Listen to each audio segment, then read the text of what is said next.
नमस्कार। Top agenda देख रहे हैं आपके साथ मैं हूं ऋतु। बुलेटिन की शुरुआत करेंगे बड़ी खबर के साथ। गोरखपुर से बड़ी खबर। सीएम योगी आदित्यनाथ के दौरे के चौथे दिन आज सीएम योगी आदित्यनाथ जनता दरबार लगाएंगे। सीएम योगी आदित्यनाथ ने मंदिर में रात्रि विश्राम किया था और आज दौरे के चौथे दिन सीएम योगी आदित्यनाथ पूजन अर्चन भी करेंगे, जिसके बाद आज जनता दरबार लगाएंगे।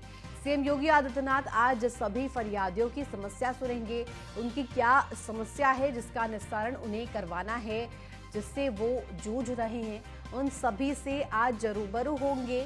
सीएम योगी आदित्यनाथ जनता दरबार लगाकर अमूमन लोगों की समस्याओं से रूबरू होते आए हैं और आज क्योंकि गोरखपुर दौरे का उनका चौथा दिन है, तो सीएम योगी आदित्यनाथ आज जनता दरबार लगाकर फरियादियों की समस्या सुनेंगे। आपको बता दें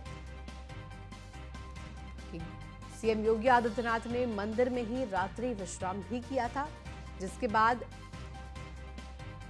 आज चौथे दिन सीएम योगी आदित्यनाथ पूजन अर्चन करेंगे, जिसके बाद सीएम योगी आज ही जनता दरबार लगाएंगे।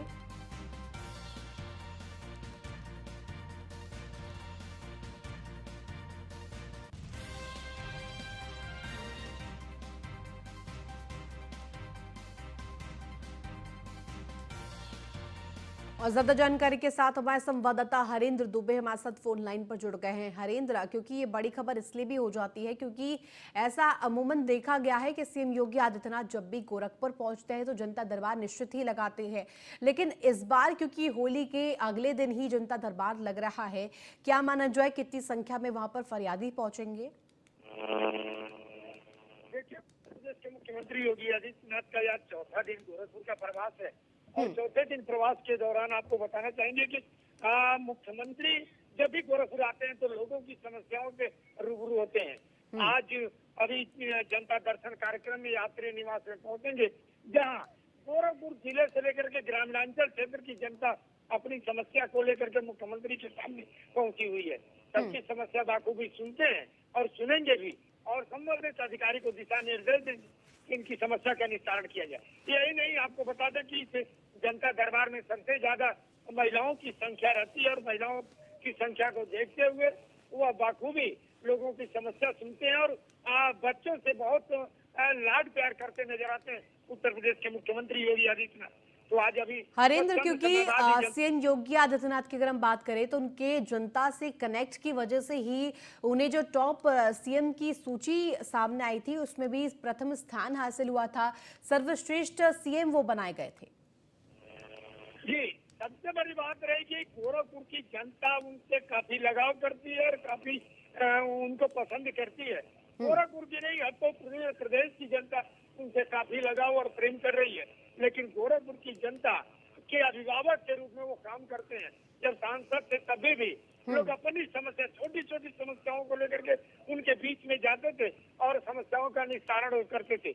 आज मुख्यमंत्री है, मुख्यमंत्री के बावजूद वो सबकी समस्या सुनते हैं और निस्तारण करने का निर्देश भी देते हैं। इसीलिए गोरखपुर की जनता में वो बिल्कुल हरेंद्र, इसी के साथ आपसे ये समझना चाहूंगी आज क्या कुछ समस्याएं हैं जो जनता में फरियादी सीएम योगी आदित्यनाथ के सामने रख सकते हैं?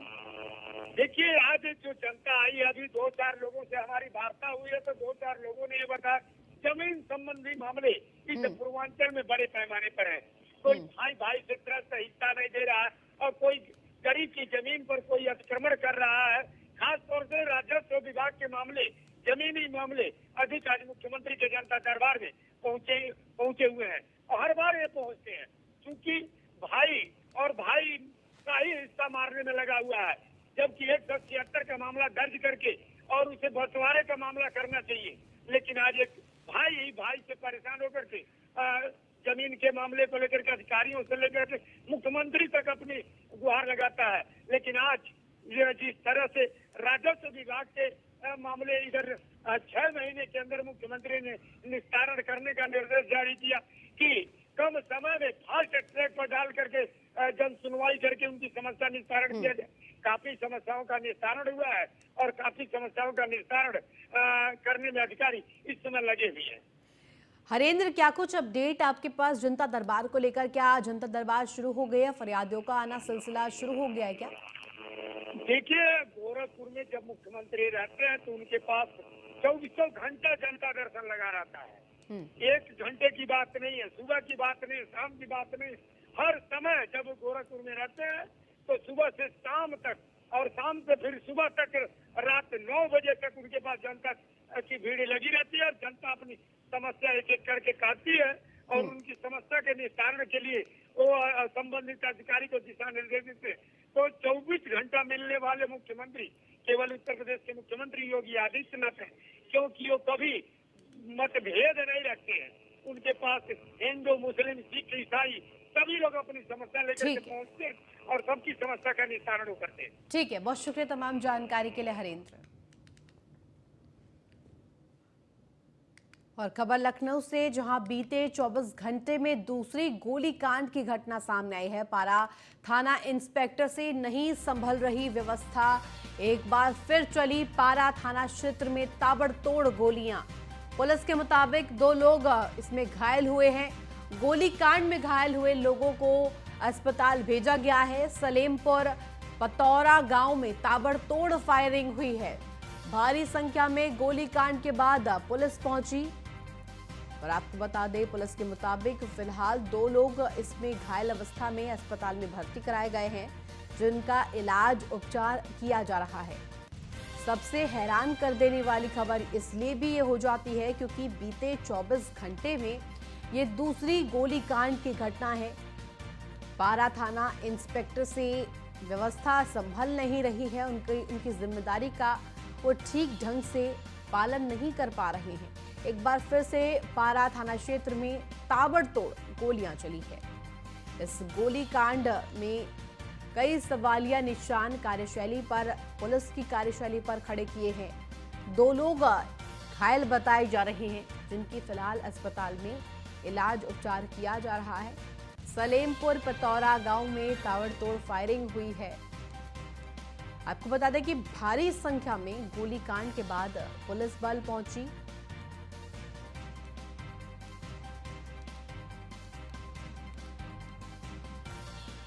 ये पूरी खबर लखनऊ की, जहां बीते 24 घंटे में दूसरा गोलीकांड दर्ज किया गया। और ज्यादा जानकारी के साथ हमारे संवाददाता नीलेश चौहान हमारे साथ जुड़ गए हैं। नीलेश, लखनऊ में बीते 24 घंटे दूसरी गोलीकांड की वारदात सामने आ जाती है, क्या माना जाए, कार्यशैली पर सवाल खड़े किए जा रहे हैं? देखिए, बिल्कुल आपको बता दूं कि पारा थाना क्षेत्र के अंदर 24 घंटे के अंदर 2 बार ऐसी घटनाएं हुई हैं जहां पर गोली चली है। कल अगर हम आज देर रात की बात करें तो देर रात कई राउंड गोली चली है, जिसमें 2 लोग घायल हुए, एक के पीठ पर तो दूसरे के हाथ पे गोली लगी है। दोनों को गंभीर अवस्था में लखनऊ के ट्रामा सेंटर में भर्ती कराया गया है। हालांकि पुलिस के मुताबिक जो ये गोली चलने की घटना है वो पुरानी रंजिश बताई जा रही है।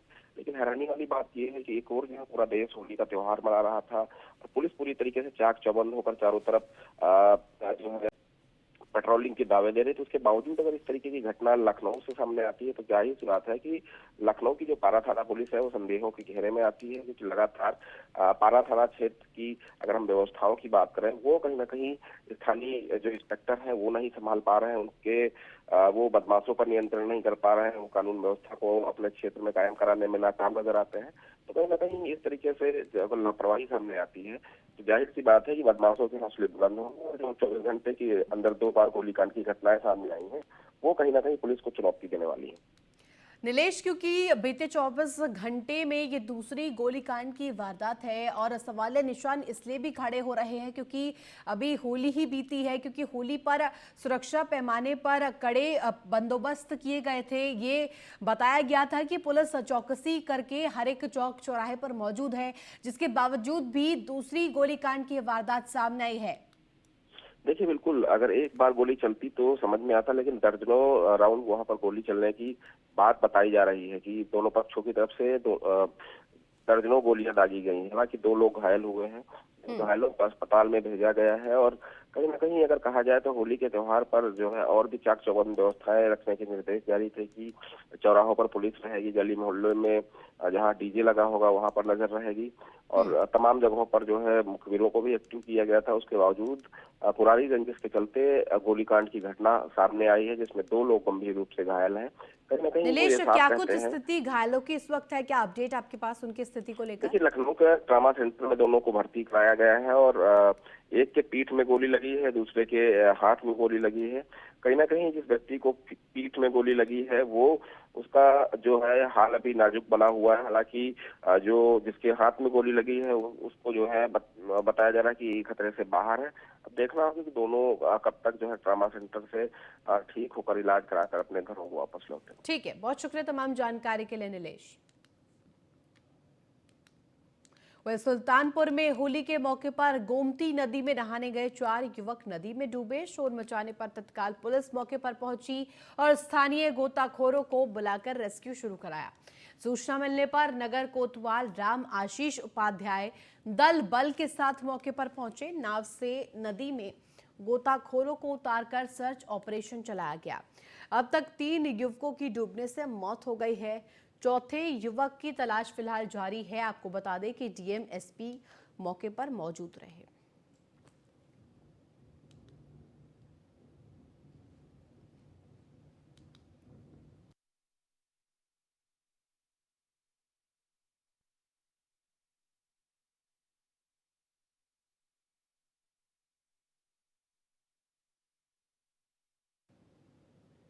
तो फिलहाल रुकेंगे एक छोटे से ब्रेक के लिए। ब्रेक के बाद जल्द हाजिर होते हैं। ब्रेक के बाद आपका स्वागत है। खबरों में आगे बढ़ेंगे। अंतर्राष्ट्रीय महिला दिवस के अवसर पर महिला रेल कर्मियों द्वारा बुंदेलखंड एक्सप्रेस ट्रेन का संचालन किया गया। बता दें कि अंतर्राष्ट्रीय महिला दिवस के अवसर पर झांसी रेलवे स्टेशन पर नारी शक्तियों ने एक अनूठी मिसाल पेश करी। Bundelkhand express train Jhansi railway station से ग्वालियर रेलवे स्टेशन तक का संचालन महिला कर्मियों ने किया। इस दौरान पूनम शाक्या लोको पायलट और भारती श्रीवास्तव सह लोको पायलट में बिना संकोच किए लगभग 100 किलोमीटर ग्वालियर तक का सफर ट्रेन का संचालन कर किया।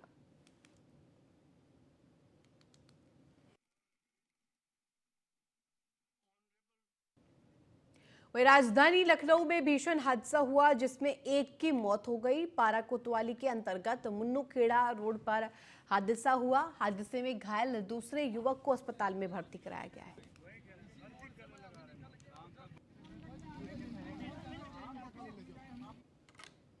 और खबर सिद्धार्थनगर से है, जहां बाण गंगा नदी में नहाने गए 3 युवक लापता बताए जा रहे हैं। बता दें कि आज होली खेलकर 9 लोग नहाने गए थे, जिसमें से 3 लोग लापता हुए। होली का त्योहार मातम में तब्दील हो गया। लापता युवकों को 2 सदर कोतवाली क्षेत्र के भीमापार और साड़ी एक चिल्हिया थाना के बड़गो के निवासी हैं। मौके पर पहुंचकर पुलिस खोजबीन में जुटी है। मौके पर गोताखोर की टीमें भी तलाश में जुटी हैं। मौके पर भारी संख्या में पुलिस बल तैनात है। शोहरतगढ़ थाना क्षेत्र के बाण गंगा की ये घटना बताई जा रही है।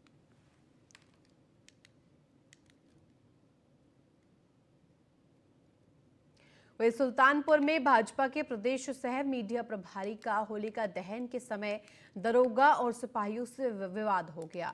विवाद इतना बढ़ा कि भाजपा नेता के समर्थक और पुलिसकर्मी भिड़ गए। अंत में मामले ने तूल पकड़ा तो एसपी ने 1 दरोगा और 2 सिपाहियों को सस्पेंड कर दिया।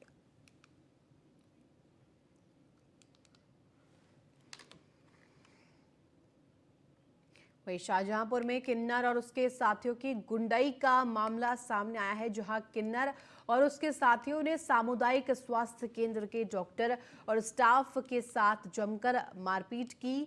घटना के बाद मेडिकल स्टाफ ने कार्य बहिष्कार करके कार्रवाई करने की मांग की है। फिलहाल पुलिस ने अभी तक कोई कार्रवाई नहीं की है। घटना पोवाया सामुदायिक स्वास्थ्य केंद्र का है।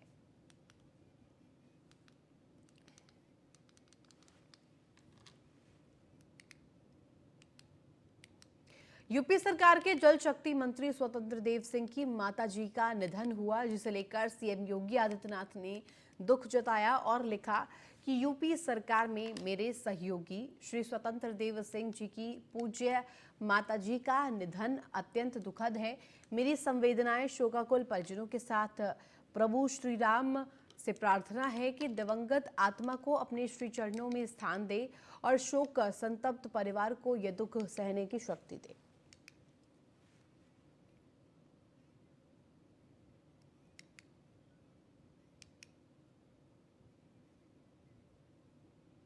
और खबर प्रतापगढ़ से, जहां बड़ा हादसा हुआ। हाईवे पर दो कारों के बीच जोरदार टक्कर हो गई। हादसे में दंपत्ति और बेटे की मौत हो गई, जबकि दो घायल हो गए। घायलों को अस्पताल में भर्ती कराया गया है। जानकारी के अनुसार लखनऊ प्रयागराज राजमार्ग पर मनिकपुर थाना इलाके के रहमत अली का पुरवा गांव के पास बुधवार की सुबह दो कारों के बीच आमने सामने टक्कर हो गई। कार सवार प्रयागराज के जॉर्ज टाउन के रहने वाले राहुल श्रीवास्तव, उनकी पत्नी प्राची श्रीवास्तव, बेटे अर्शदीप की मौके पर ही मौत हो गई, जबकि 3 साल की बेटी आव्या और दूसरी कार सवार प्रयागराज जॉर्ज टाउन के राजेश श्रीवास्तव घायल हो गए। सभी को स्थानीय अस्पताल ले जाया गया। घटना के बाद मौके पर पहुंची पुलिस ने ग्रामीणों की मदद से बुरी तरह से क्षतिग्रस्त कार में फंसे लोगों को बाहर निकाला। तीनों के शवों को पोस्टमार्टम के लिए भेजा गया।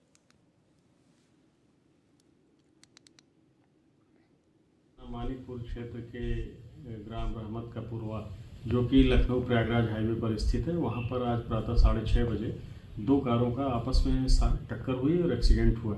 इस दर्दनाक हादसे में एक कार में सवार एक परिवार के 3 व्यक्तियों की मृत्यु हुई। इसमें एक दंपत्ति और एक उनका पुत्र था।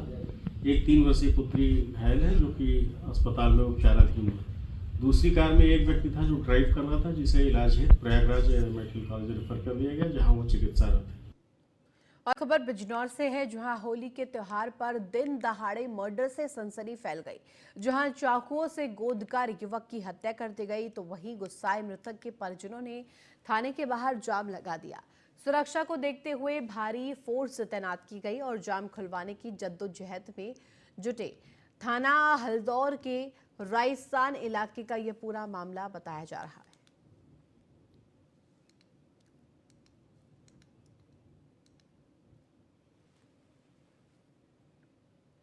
वहीं बाराबंकी के थाना रामनगर के रानी बाजार में तेज रफ्तार इनोवा कार ने बाइक सवार को टक्कर मार दी। हादसे में बाइक सवार गंभीर रूप से घायल हो गया। अस्पताल ले जाते समय रास्ते में ही घायल की मृत्यु हो गई। बाइक सवार युवक लखनऊ का रहने वाला है।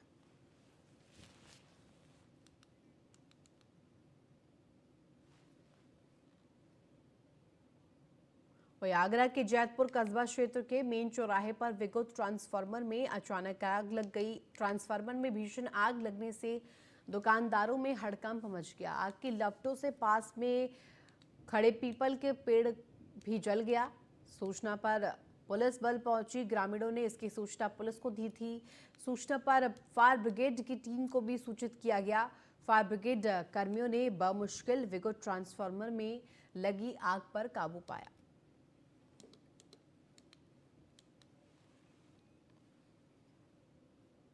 वहीं हरदोई में युवक की बेहद निर्ममता के साथ हत्या कर दी गई। युवक का शव गेहूं के खेत में पड़ा पाया गया। उसकी आंखों को फोड़कर उसकी हत्या की गई। घटना के बाद एसपी राजेश द्विवेदी मौके पर पहुंचे और घटनास्थल का मुआयना भी किया। थाना टड़ियावा में इसमें एक युवक की डेड बॉडी मिली है। संभवतः गला दबा करके उसकी हत्या की गई है और दोनों आंखों पर भी इंजरी है। और कल रात से ही लाश देखा गया है होलिका दहन के आसपास, और अभी इसकी डेड बॉडी मिली है। इसकी पड़ताल की जा रही है और जो भी तहरीर मिलेगी और पोस्टमार्टम से जो आएगा उसके हिसाब से मिलेगी। आगरा में बिन मौसम तेज हवा के साथ बारिश और ओलावृष्टि हुई। अचानक बारिश और ओलावृष्टि से किसानों की फसलों को नुकसान होने की खबर है। खेतों में पड़ी सरसों, आलू सहित गेहूं की फसल को नुकसान हो सकता है। कुदरत की मार को देखते हुए किसान चिंतित हो गए हैं। ब्लॉक पिनाहट क्षेत्र के अंतर्गत का ये पूरा मामला।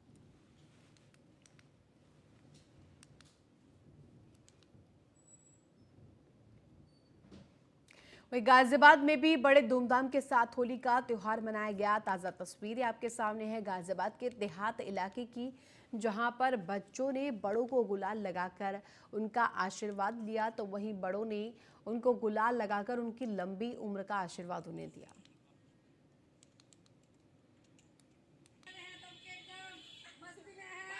और गाजियाबाद से ये तस्वीरें होली की धूम को दर्शाता हुआ, जहां आपको महिलाएं, बच्चे समेत बूढ़े बुजुर्ग भी दिखाई दे रहे होंगे होली के इस पर्व को मनाते हुए। होली के जश्न में दरअसल कल पूरा देश डूबा हुआ था और ये ताज़ा तस्वीरें देहात इलाके से सामने आई है गाजियाबाद के।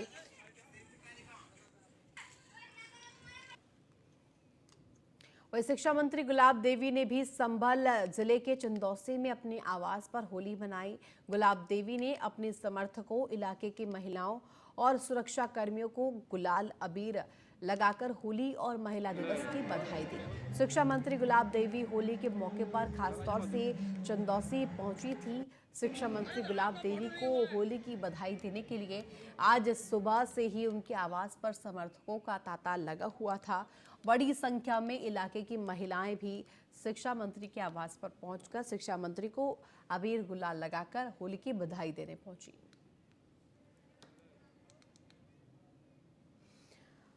और शिक्षा मंत्री गुलाब देवी के आवास पर महिलाओं का ये जमावड़ा आप देख सकते हैं। गुलाब देवी ने होली मनाई और जमकर आतिशबाजी भी की।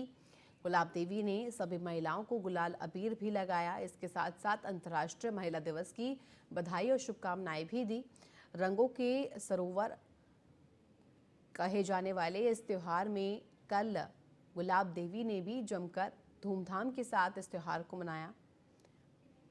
रंगों में शिक्षा मंत्री गुलाब देवी दिखाई दी, जहां भारी संख्या में महिलाओं ने और समर्थकों ने उनके आवास पर पहुंचकर उन्हें होली की बधाई दी और शुभकामनाएं दी।